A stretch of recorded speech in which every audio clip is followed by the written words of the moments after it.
Welcome to part 2, guys. So today we'll be looking at some more consumer arithmetic based questions. If you haven't yet subscribed to the channel, please do so. Give this video a thumbs up and hit that notification bell to be notified whenever we post new videos. So let's get right into the video. Now looking at the question that was given on the June 2017 paper, a store is promoting a new mobile phone under two plans, Plan A and Plan B. The plans are advertised as shown in the table below. And here we can see the plans being advertised. So part 1, they are asking us to calculate the total cost of a phone under Plan A. So let's see how we can actually go about this. So let's examine Plan A. And we're trying to find the total cost here. Let me just call it cost for now. Right? So to purchase the phone using Plan A, we have to make a deposit of $400. After which we have to pay monthly installments of $65. So we'll be required to pay this each month over a 12-month period. Here they have the number of months to repay, which is 12. So initially, we have to pay this $400. No tax will be paid in Plan A, so we can ignore this part for now. So the deposit of $400 plus over a 12 months period will be required to pay $65. So we have $12.65 to pay. So 12 times 65. And this should give us our answer here. So let's see what we'll get. And of course, I'll use my calculator here to aid us. So it's 400 plus, open bracket, 2 times 65, close bracket, is equal to 1,180. So that's 1,180. And that would have been our answer right there. So the cost for a phone under Plan A would have been $1,180. Now looking at part 2 of the same question, where they ask us to determine which of the two plans, A or B, is the better deal, and they want us to justify our answer. As you would have seen here, I would have written out the cost of the phone under Plan A, which is $1,180, which would have just found, right? But before we can compare which is the better deal, we need to also know the overall cost of purchasing the new mobile phone under Plan B. As we are seeing under Plan B here, we have to make a deposit of $600, pay monthly installments of $80 over a 6-month period, right? So it's lesser months to pay this money when compared to Plan A. However, a tax of 5% will be added on all payments. So first, let's see the cost before the tax is added, right? So similar to what would have done before, so the deposit is $600 plus monthly installments of $80 over 6 months. So we have to pay the deposit plus $80 over 6 months. So that's 6 times we have to pay $80. So it's 6 times 80 is equal to, and again, I'll use my calculator to aid me with this one. So it's 600 plus 6 times 80. And let's see what we get in here. So that's $1,080. $1,080. And recall, guys, this is not the final cost, as a 5% tax will be added. So therefore, the final cost, and I'm going to call it FC for final cost, is equal to, now the cost before tax is added would actually, we can represent that as, it actually represents 100%, right? As would have explained while solving previous question in this video. So this cost here before tax is added actually represents 100%, which means if we add a 5% tax to it, it means that now you're required to pay 105% of this cost right here, of this 1,080. And of course, there are other ways how we could have done it. We can actually find 5% of the 1,080, and then we can add it back to it, right? But to save ourselves the trouble of going through all of that process, we're just going to go right to the answer here. So it's 105% is the same thing as 105 divided by 100 times 1,080. And let's see what we'll get here. And again, I'll use my calculator to aid me here. So it's 105 times 1080 equal divided by 100 is equal to $1,134. So $1,134. And it's easy to actually see which plan is actually the cheaper one, right? So this is the total cost if we're looking at purchasing the phone under plan B, and this was the cost that we would have gotten when purchasing the phone under plan A, which means we can say therefore plan B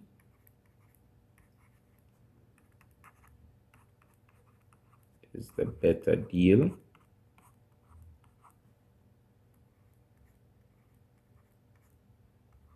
as it is cheaper than plan A, right? And would have shown the working to justify that plan B is actually cheaper, as plan A costs $1,180, while plan B would have cost $1,134, which is definitely cheaper when compared to plan A. Now looking at another consumer arithmetic based question that was given on the June 2017 paper. So John's monthly electrical bill is based on the number of kilowatt per hour of electricity that he consumes for that month. He is charged $5.10 per kilowatt per hour of electricity consumed. For the month of March 2016, two meter readings are displayed in the table below. So at the beginning of the month, that was a reading, and at the end of the month, that was the reading right there. So they're asking us to calculate the total amount that John pays for electricity consumption for the month of March 2016. So before we can actually find the total cost that he would have paid for the electricity consumed, we must first calculate the electricity he would have consumed, right? And how could we actually go about that? To find the amount of electricity that he would have consumed, we can simply subtract the reading at the beginning of the month from the reading at the end of the month. So we'll have the reading at the end of the month here, 3,307 kilowatt per hour of electricity minus 3,011 kilowatt per hour of electricity. And let's see what we'll get here. So that's 3,307 minus 3,011 is equal to, this is 296 kilowatt per hour of electricity that John would have consumed throughout the month. And recall now the total cost, right? Recall that he's actually charged $5.10 per kilowatt per hour of electricity that he would have consumed. So it's 296 times the $5.10, and let's see what we'll get here. Again, I'll use my calculator to aid me here. So it's 296 times $5.10, and let's see what we're getting. So this is $1,509 and $1,509.60, and this would have been our answer right here. Now looking at part 2 of the same question, for the next month, April 2016, John pays $2,351.10 for electricity consumption. Determine his meter reading at the end of April 2016. Now, before we can actually find his meter reading at the end of April, we must first find the total amount of electricity that he would have consumed over the month's period. So let's see. So I'm going to call it E.C for electricity consumed throughout the month of April. And to find that, we're going to divide the total, his bill for that month, which is $2,351.10, by the cost per kilowatt per hour that he would have consumed, which is $5.10 equals, and again I'll use my calculator to aid me here, so it's 2,351.10 divided by 5.10, and that's 461 kilowatt per hour of electricity that Mr. John would have consumed over the month of April, which means if we want to find his meter reading,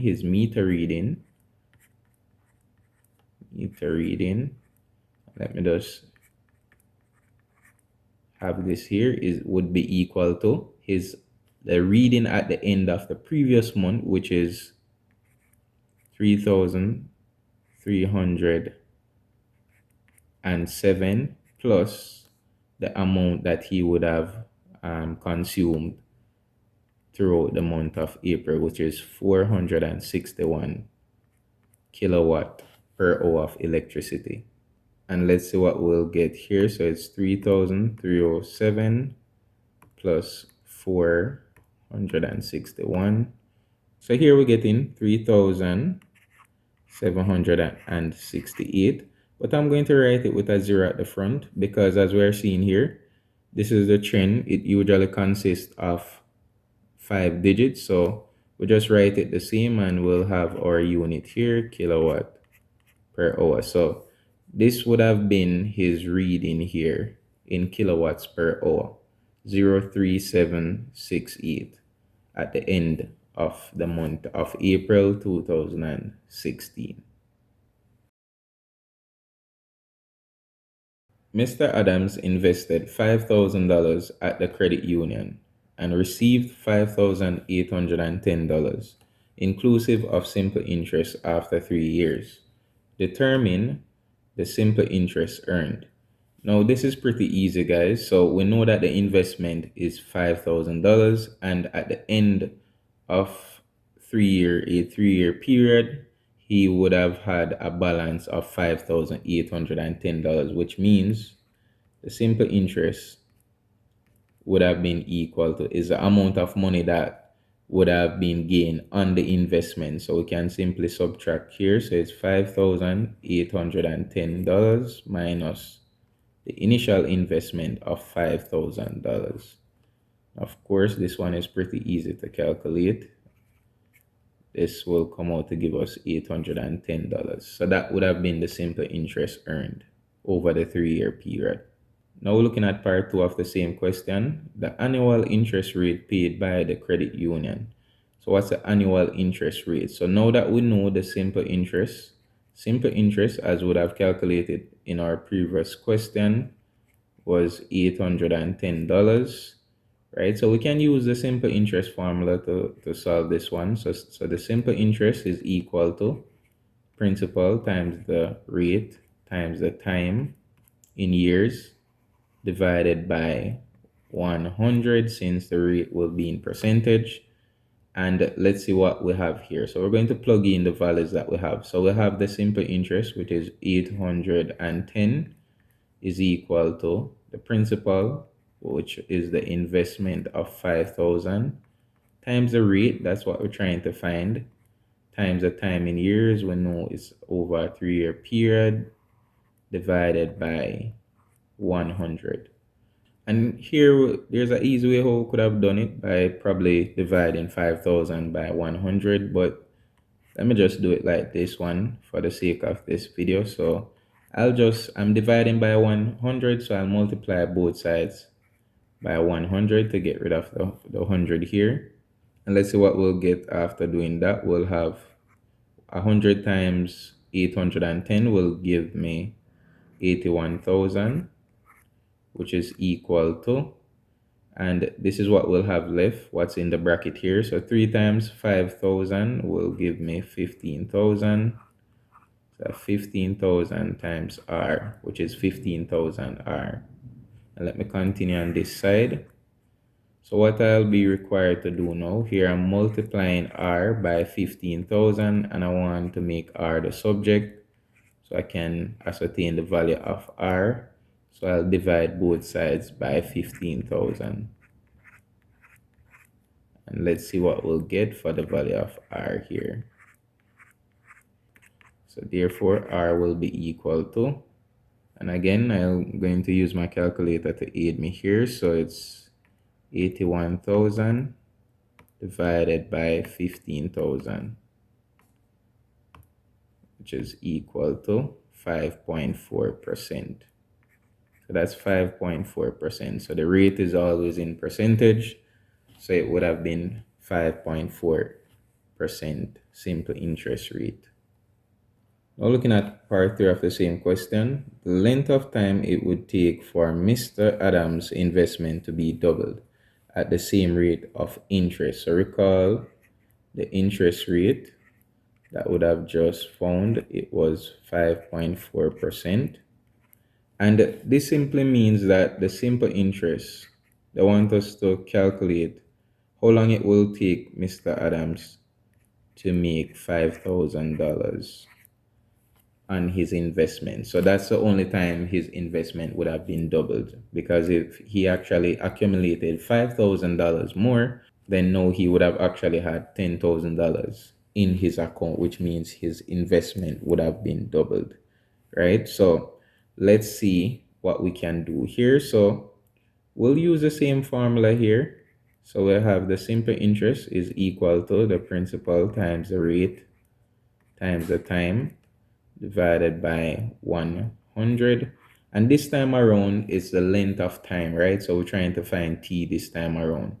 Now the simple interest is 5,000 is equal to the principal. Principal is also 5,000. That's the initial investment times the rate of 5.4 times the time divided by 100. And I'm going to do this one a little bit different from the previous one. So just to demonstrate what I was talking about in the previous example. So I have 5,000 here is equal to, I'm going to divide 5,000 by 100 here, and I'll be left with 50 times 5.4 times t. And let's see what I'll have here. So I'll have 5,000 is equal to 50 times 5.4. And let's see what we'll get there. So it's 50 times 5.4 gives us 270 times t, which is 270t. And we can now divide both sides by 270 to make t the subject of this equation. And let's see what we'll have here. So we'll have t being equal to, and again I'll use my calculator to aid me, so that's 5,000 divided by 270, which is equal to, and I'm going to write our answer to 2 decimal place here, so 18.5, and I'm going to round up this one by 2 because we have an 8 here, so it's 18.52 years. All right, and that would have been our answer right there. So just in case you're not seeing it clearly, let me rewrite it here. So it's t equal to 18.52 years, just so that's a bit clearer.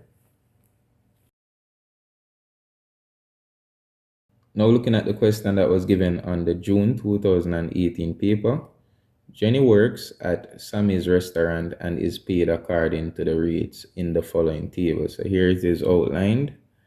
In a week when Jenny serves N customers, her weekly wage, WJ, in dollars is given by the formula WJ is equal to 600 plus 0.90N.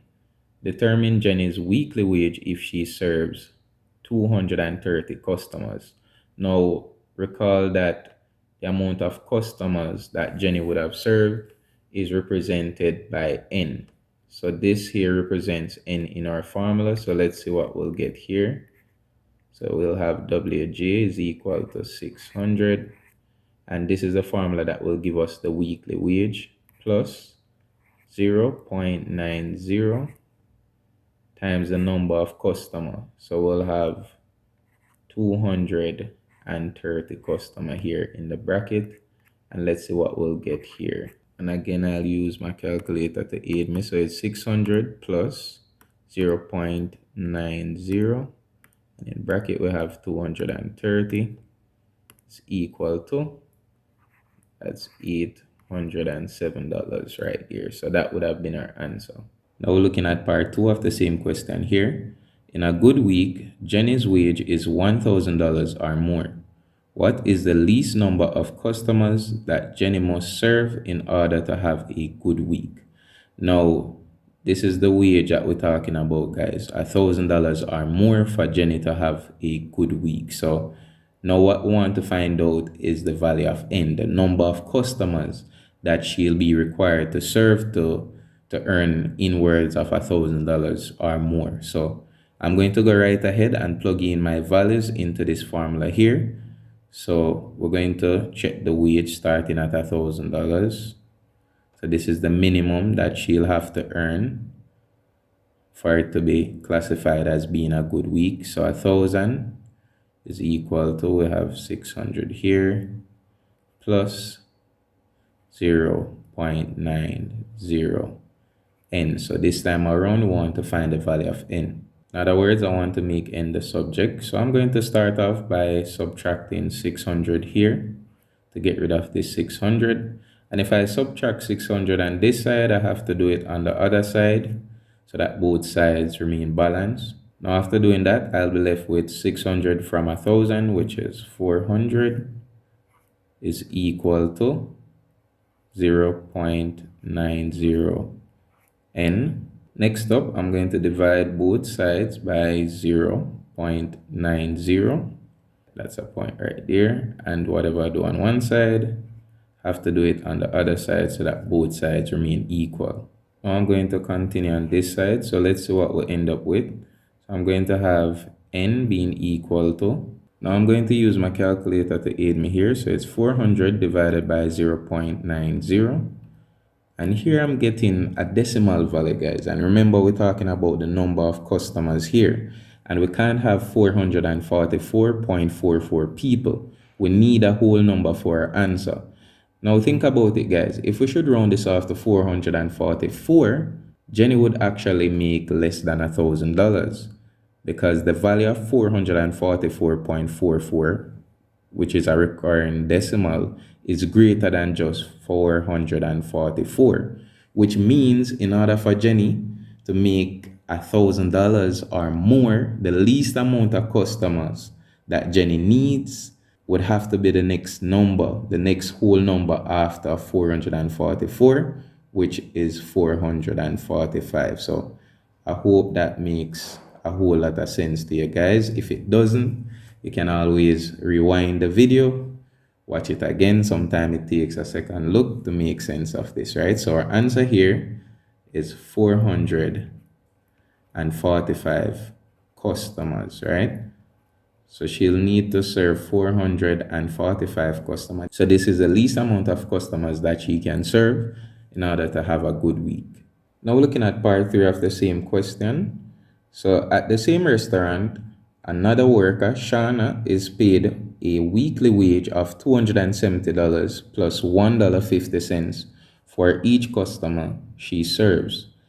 If WS is Shauna's weekly wage in dollars, write a formula for calculating Shauna's weekly wage when she serves M customers. Now, we can use this formula that was developed to calculate Jenny's wage as a guide for Shauna's wage. So we'll start off with WS, which represents Shauna's wage, is equal to her weekly wage of $270, similar to Jenny's weekly wage, which is a different value, but similar in how we'll actually write the formula. Jenny's weekly wage was $600. Shauna's weekly wage is a lot less, $270, plus she'll actually make $1.50 for each customer served.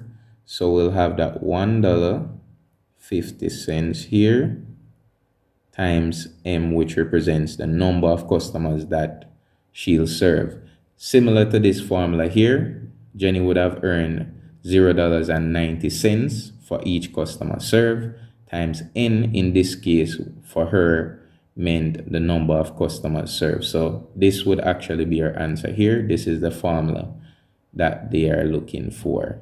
Now looking at part 4 of the same question, in a certain week, Jenny and Shauna received the same wage for serving the same number of customers. How many customers did each serve? Now we know that the wages are the same. WJ represents Jenny's wage and WS represents Shauna's wage. So we can definitely say WJ will be equal to WS. Now, another thing that we definitely know is that the number of customers that they would have served is the same, right? For this serving the same number of customers, which means M is equal to N, right? Or N is equal to M, doesn't matter. So N represent the number of customers Jenny would have served, while M represent the number of customers that Shauna would have served, right? So let's see what we can do with this information here. There's a lot that we could possibly do with this, right? So if WJ is equal to WS and WJ is equal to 600 plus 0.90N, then we can definitely replace WJ with what WJ is equal to, which is all of this right here. 600 plus 0.90N is equal to WS, and WS is equal to all of this based on what we would have done in the previous part of the question. So we can say this is equal to 270 plus $1.50 times M.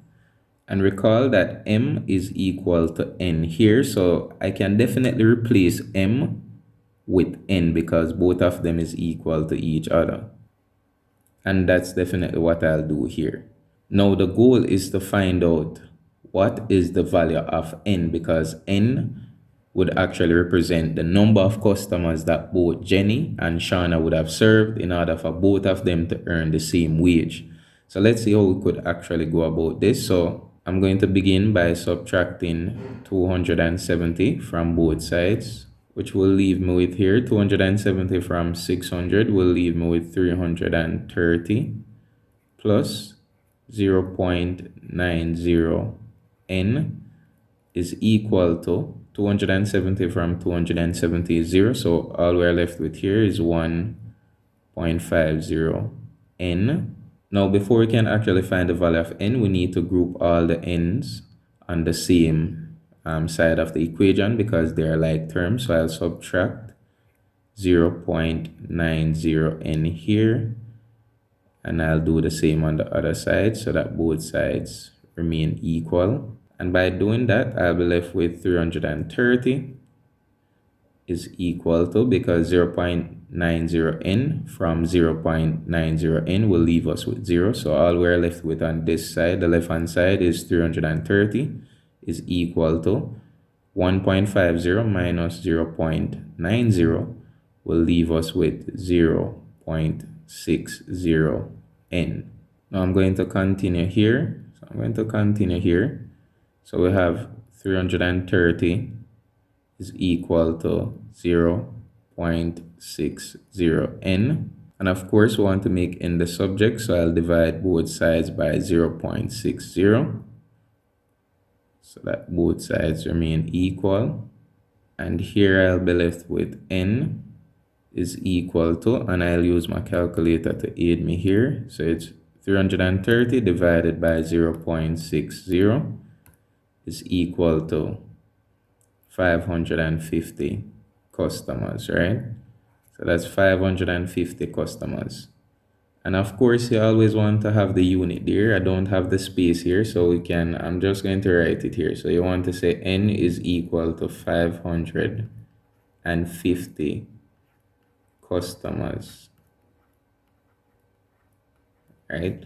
So if both Shauna and Jenny serve 550 customers, let me put a S there, pre-realized customers, they'll earn the same wage, right?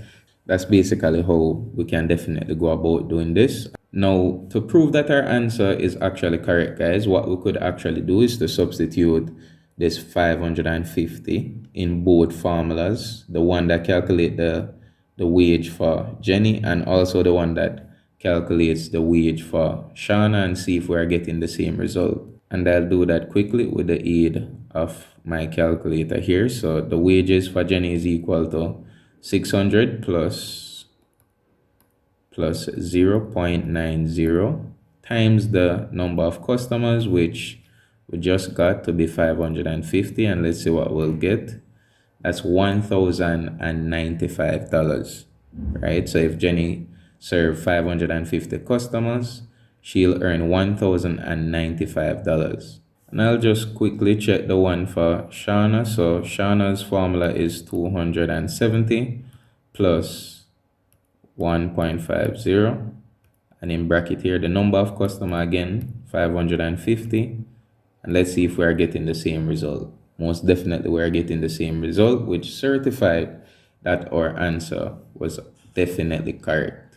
So we'll move on to our next question.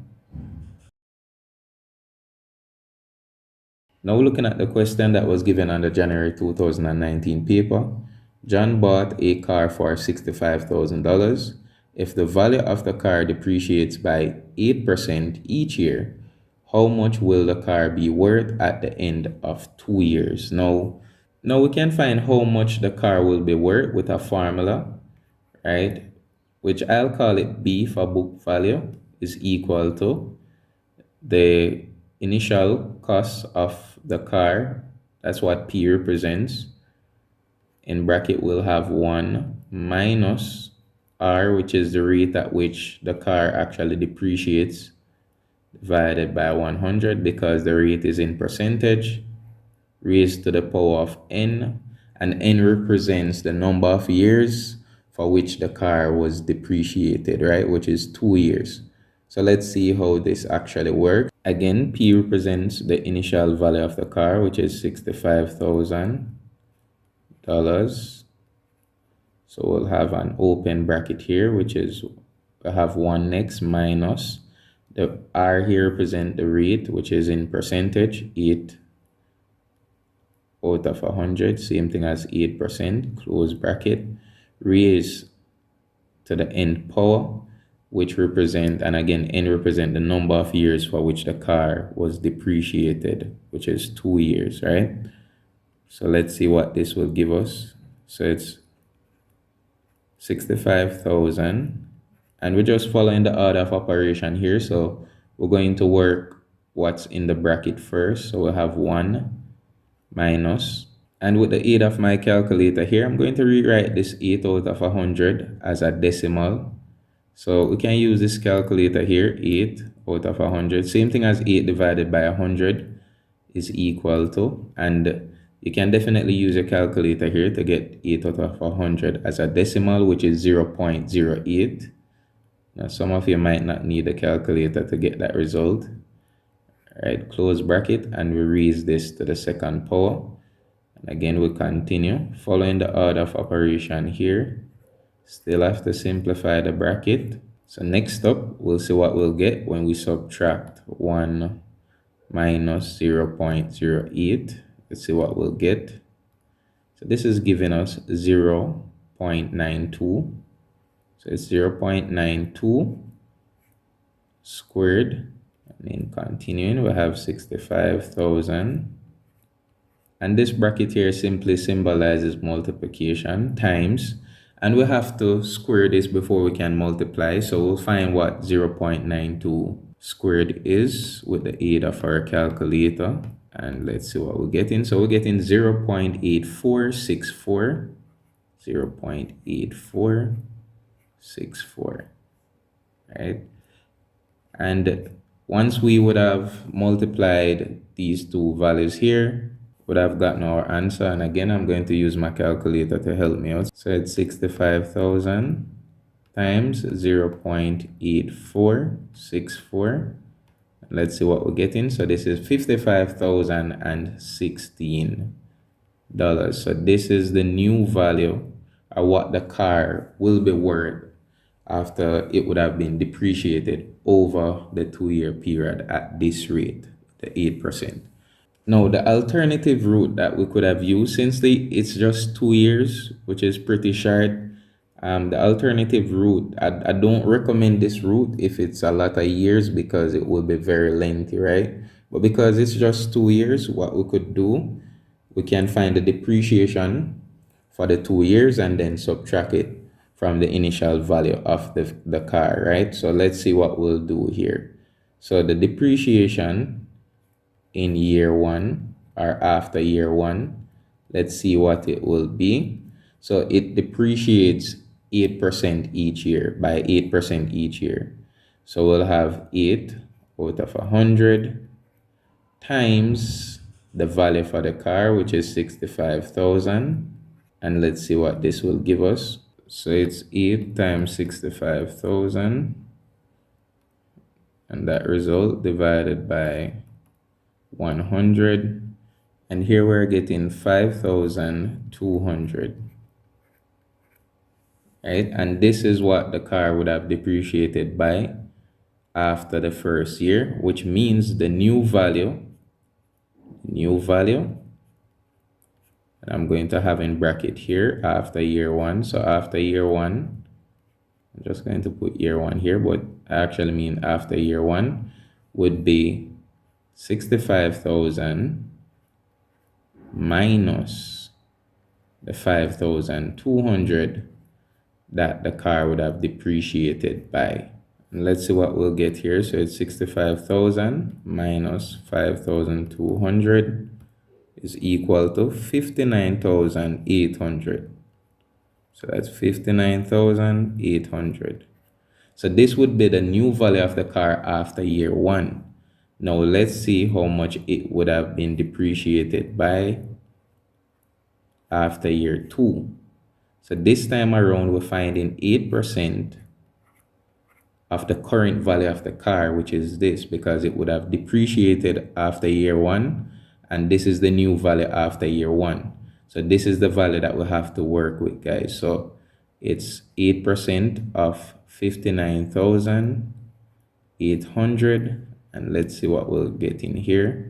Again, I'll use my calculator to aid me here. So it's 8 times 59,800 divided by 100, which gives us $4,784. So it's $4,784.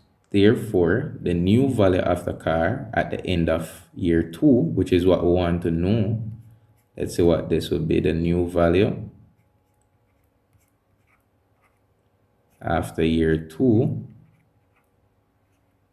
would be equal to, remember the current value of the car is now 59,800, and we're subtracting how much it would have depreciated by